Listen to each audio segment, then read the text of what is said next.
विश्वामित्र जी ने जनक जी से कहा, महाराज आप एक काम करो। बोले क्या? बोले वो धनुष मेरे राम को दिखा दो, बस डायरेक्ट, कोई भूमिका नहीं। विश्वामित्र जी ने कहा वो धनुष मेरे राम को दिखा दो। कारण? बोले जब से मिथिला में राम जी आए ना, बड़ी विलक्षण लीला है राम जी की, बाल लीला। मिथिला में आते ही बार बार विश्वामित्र जी से कहते थे, गुरुजी वो धनुष कब देखने को मिलेगा? क्योंकि वही लालच देकर के विश्वामित्र जी लेकर के आए थे। जब दरबार में पहुंचे तो धीरे से गुरुजी को कह रहे हैं, गुरुजी वो धनुष कहां दिखेगा? इसलिए विश्वामित्र जी ने सोचा अब विलंब करना ठीक नहीं, और विश्वामित्र जी ने कहा कि एतद्दर्शय भद्रम ते कृतकामौ नृपात्मजौ दर्शनादस्य धनुषो यथेष्टम प्रतियास्यतः। हे राजन, भगवान शिव का वो पवित्र धनुष आप इन्हें दिखा दो और ये धनुष को देख लेंगे बस। विश्वामित्र जी ने सोचा कि ये बालक बड़े चंचल हैं, राम जी बड़े चंचल हैं, और कहीं राम जी उस धनुष को छूने लगे, कुछ करने लगे तो कहीं जनक जी को बुरा न लग जाए। इसलिए पहले ही विश्वामित्र जी ने कहा, राजन वो धनुष आप इन्हें दिखा दो और ये केवल देखेंगे, और देखने के बाद यथेष्टम प्रतियास्यतः, जैसे आए हैं वैसे ही चले जाएंगे, ये छुएंगे भी नहीं। भगवान की तरफ से विश्वामित्र जी ही पहले से सफाई दे रहे हैं। विश्वामित्र जी ने कहा ये केवल देखेंगे और फिर हमारे साथ लौट जाएंगे, आप वो धनुष इनको दिखा दो। तो जनक जी ने कहा, मुनिवर वो धनुष मैं इन्हें दिखाऊंगा, लेकिन उस धनुष से जुड़ी हुई जो घटना है वह भी आप अगर सुन लें और रघुनंदन राम भी उस घटना को सुन लें तो इस धनुष को देखने का आनंद और अधिक होगा। जनक जी ने कहा, मुनिवर मेरी एक कन्या है जिसका नाम सीता है, और वह अयोनिजा कन्या है। क्षेत्रम शोधयता लब्धा नामना सीतेति विश्रुता। यज्ञ करने के लिए मैं भूमि का शोधन कर रहा था, तो भूमि शोधन के समय जब मैं हल चला रहा था तो हल के अग्रभाग से एक कन्या प्रकट हुई। हल के अग्रभाग को सीत कहते हैं, और सीत के स्पर्श से जिसकी उत्पत्ति हुई इसीलिए इनका नाम मैंने सीता रखा। और मेरी बेटी सीता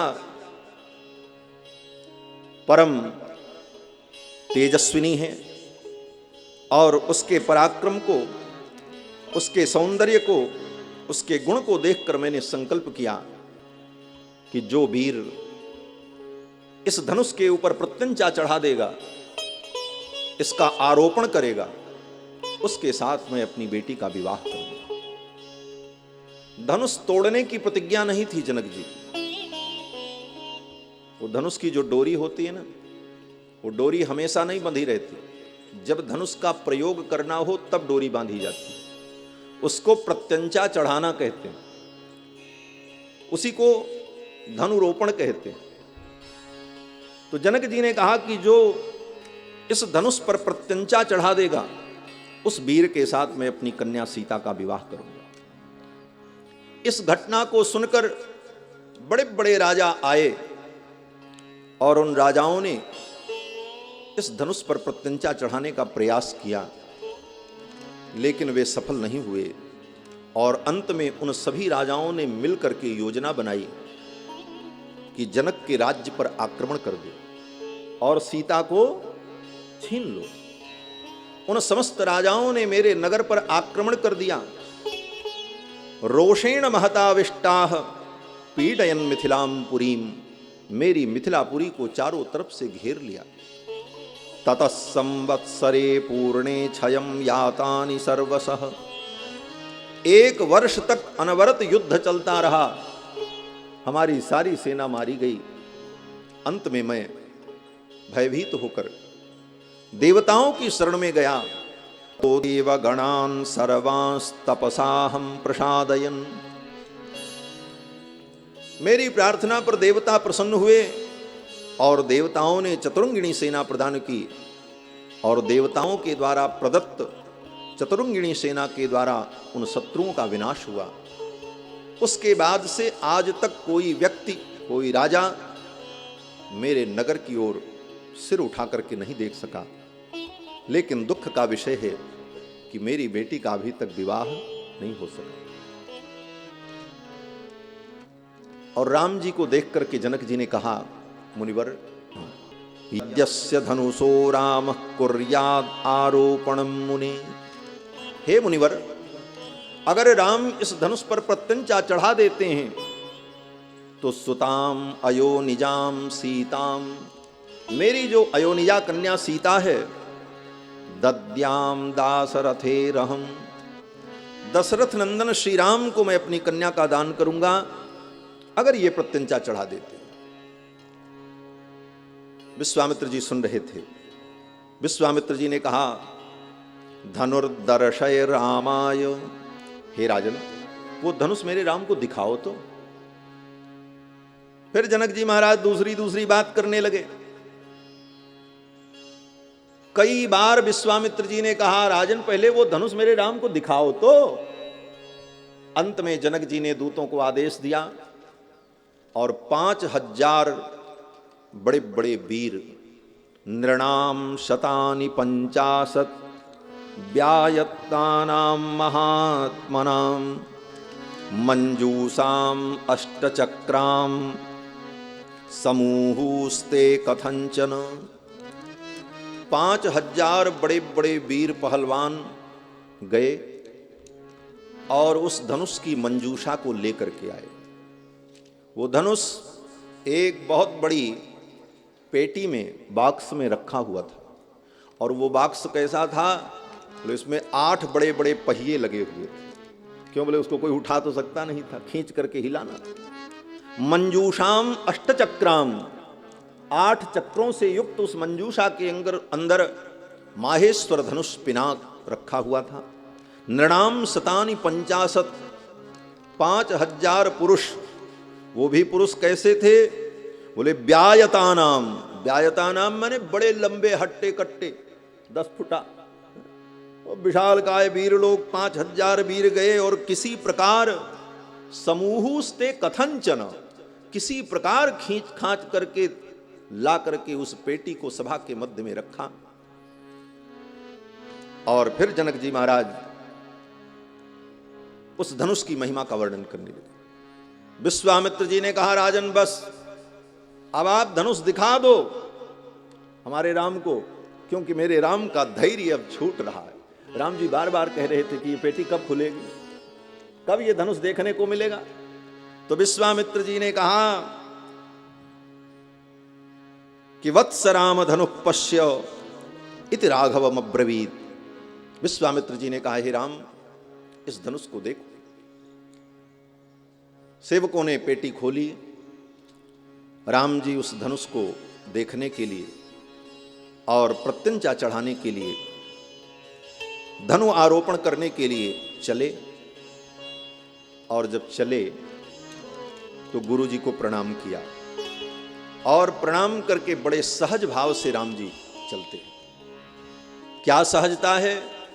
बोले जैसे गजराज बड़े गंभीर चाल में चलता है, उसी प्रकार भगवान गजगयंद की चाल में चल पड़े। सहज ही चले सकल जग स्वामी, सहज ही चले सकल जग स्वामी।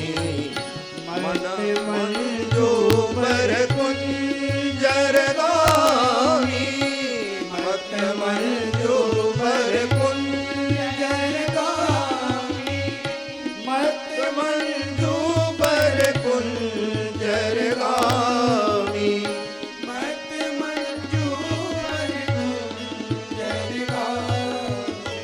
सहज ही चले सकल जग स्वामी, सहज ही चले सकल जग स्वामी, सहज ही चले सहज भाव से भगवान चल पड़े। किस प्रकार? बोले जैसे मत गज चलता है। भगवान को गज की उपमा दी। हमारे आचार्यों ने इस पर विचार किया कि भगवान को हाथी की उपमा क्यों दी, गज की उपमा क्यों दी? तो आचार्य जन कहते हैं भगवान हाथी के समान ही है। हाथी की विशेषता क्या होती? बोले हाथी का कोई पालक होता है, महावत होता है, तो महावत ही उसे स्नान कराता है, वही उसे खिलाता है, पिलाता है, ले जाता है, और जो उसकी सेवा करता है। तो हाथी क्या करता? बोले हाथी को जो मिले वो सब उसी को देता है।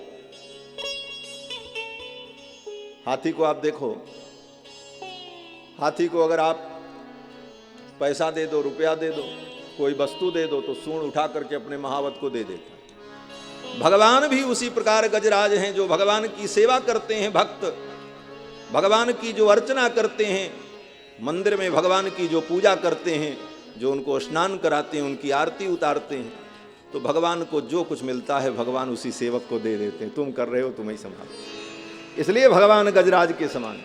ये भाव हमारे दक्षिण भारत के आचार्य कांचित प्रतिवादी भयंकर श्री मद्दनंगराचार्य स्वामी जी महाराज ने अपने द्राविण प्रबंध विवर्त में कहा है कि जिस प्रकार गजराज समस्त प्राप्त वस्तुओं को अपने सेवक को दे देता है, क्यों? बोले उसे तो कोई आवश्यकता होती नहीं, और उसकी सारी आवश्यकता वो सेवक पूरा करता रहे। उसी प्रकार भगवान भक्तवांछा कल्पतरु गज हैं। भगवान को जो कुछ मिलता भगवान अपने भक्तों को ही दे देते। बोले तुम ही रखो। सहज ही चले सकल जग स्वामी। सहज भाव से भगवान चले और धनुष के पास जाकर के खड़े हो गए। देवता आकाश में प्रकट हो गए इस दृश्य को देखने के लिए। धनुष के सन्निकट जाकर के भगवान ने धनुष को देखा, और भगवान के अंदर कोई अभिमान अथवा कोई उतावलापन रंच मात्र भी नहीं। राम जी ने ये नहीं कहा कि मैं अभी इस धनुष को उठाऊंगा और तुरंत प्रत्यंचा चढ़ा दूंगा, ऐसा कोई गर्व नहीं। बड़े सहज शब्दों में भगवान ने कहा कि इदम धनुर्वरम दिव्यम संस्पृशामि हि पाणिना। भगवान कहते हैं कि पहले मैं इस धनुष को छूऊंगा, अगर मैं छूने में समर्थ हो गया तो यत्नवाश्च भविष्यामि तोलने, तब मैं इसको उठाने का प्रयास करूंगा, और अगर मैं उठाने में समर्थ हो गया तब पूर्णे पिवा, तब मैं इस पे डोरी चढ़ाने का भी प्रयास करूंगा, चढ़ा दूंगा। ऐसा नहीं कहा भगवान ने। कह सकते थे, भगवान तो सर्वसमर्थ है, लेकिन भगवान की ये शालीनता, यही तो ठाकुर का सील है, सील निधान है। ठाकुर जी ने कहा कि यत्नवाश्च भविष्यामि तोलने पूर्णे पिवा, पहले मैं इसे उठाऊंगा, फिर इस पे डोरी चढ़ाने का प्रयत्न करूंगा। ऐसा कहते हुए भगवान श्री राम ने गुरु ही प्रणाम मन ही मन कीना, मन में ही गुरु जी को पुनः प्रणाम किया। क्यों? बोले गुरु की कृपा से कोई महान कार्य सिद्ध होता है। भगवान श्री राम ने मन ही मन गुरुदेव विश्वामित्र को प्रणाम किया और उस धनुष को बड़े सहज भाव से उठा लिया। महाराज गुरु ही प्रणाम मन ही मन कीना, गुरु ही प्रणाम मन ही मन कीना, गुरु ही प्रणाम मन ही मन कीना, अति लाघव उठाए धनु लीना, अति लाघव उठाए धनु लीना। गुरु ही प्रणाम मन ही मन कीना। गुरु जी को प्रणाम किया और अति लाघव, लाघव माने अत्यंत शीघ्रता में धनुष को उठाया और उठा करके ऐसे खड़ा किया जमीन पर। आरोपयित्वा मौर्वीम, धनुष के एक हिस्से को जमीन पर टिका करके ऐसे खड़ा किया। आरोपयित्वा मौरवीम पूरयामास तद्धनु, और उसको झुका करके उस पर डोरी बांधी। और डोरी बांधने के बाद उसकी प्रत्यंचा को पकड़ करके राम जी ने ऐसे जब खींचा, और इतनी जोर से भगवान ने खींचा कि धनुष बीच से टूट गया महाराज। ये कहने में तो हमको देर लगी, लेकिन भगवान ने कब धनुष को छुआ, कब उठाया, कब डोरी बांधी और कब खींचा और कब धनुष टूटा, ये कोई समझ नहीं सका महाराज। लेति चढ़ावत खेचत गाड़े, लेति चढ़ावत खेचत गाड़े, काहू ढलका देख सब ठाणे, काहू ढलका देख सब ठाणे। तेहि छन राम मध्य धनु तोरा, तेहि छन राम मध्य धनु तोरा। भरे भुवन धुनि घोर कठोरा, भरे भुवन धुनि घोर कठोरा। भरे भुवन घोर कठोर, रवि रवि बाज तज मार्ग चले। चीतर ही गज ढोल मैया, ढोल तोरम कलमल। सुर असुर मुनि कर कार दीने, सकल विकल विचारहि। कोदंड खंडउ राम तुलसी, जयति बचन उचारहि। हाँ जयति बचन उचारहि, हाँ जयति बचन उचारहि। लेत चढ़ावत खींचत गाड़ी। भगवान ने धनुष को कब उठाया, कब खींचा और कब धनुष टूट गया, ये कोई देख नहीं सका मेरा। लेकिन जब धनुष टूटा तो ऐसी भयानक ध्वनि हुई कि उस ध्वनि से, धनुष के टूटने से जो ध्वनि हुई, उस ध्वनि से पूरा ब्रह्मांड कांप गया। और जितने लोग वहां सभा में खड़े थे, सब अपने अपने स्थान पर धड़ाम धड़ाम गिर गए महाराज। महर्षि वाल्मीकि कहते हैं कि निपेतुश्च नराः सर्वे तेन शब्देन मोहिताः। धनुष के टूटने के शब्द से निपेतुश्च नराः सर्वे, जितने लोग वहां पर थे सब गिर पड़े। मैंने पहले ही निवेदन किया है कि महर्षि वाल्मीकि की वाणी अक्षरशः सत्य है। ऐसा नहीं है कि धनुष के टूटने की ध्वनि की प्रशंसा में कह रहे हो, ना ना, यथार्थ यही है, सब गिर पड़े। तो प्रश्न हो गया, सब गिर पड़े? निपेतुश्च नराः सर्वे, बोले नहीं, सब नहीं गिरे, 4 लोग बचे रह गए थे, बाकी सब गिर गए। 4 लोग कौन बचे? कहते हैं वर्जयित्वा मुनिवरम। एक तो विश्वामित्र जी नहीं गिरे। वर्जयित्वा मुनिवरम राजानम तौ च राघवौ। वर्जयित्वा मुनिवरम, विश्वामित्र जी नहीं गिरे, राजानम जनक जी नहीं गिरे, 2, और तौ च राघवौ, राम और लक्ष्मण 2 वचन, ये दोनों नहीं गिरे।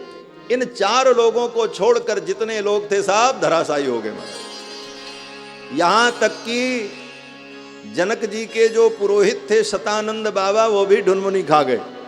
गौतम जी के जो पुत्र थे, विश्वामित्र जी और जनक जी और राम और लक्ष्मण, इन 4 को छोड़कर जितने थे, निपेतुश्च नराः सर्वे तेन शब्देन मोहिता।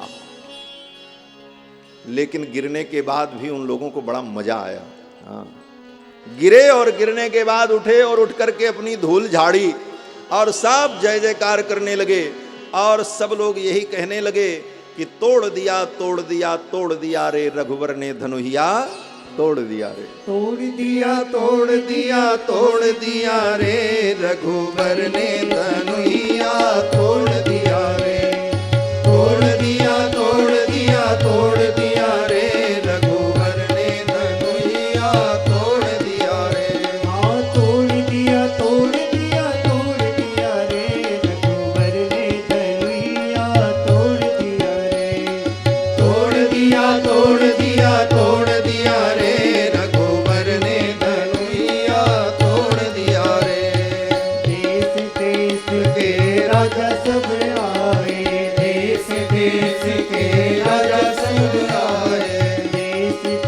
तेरा जब सब आए, देश देश की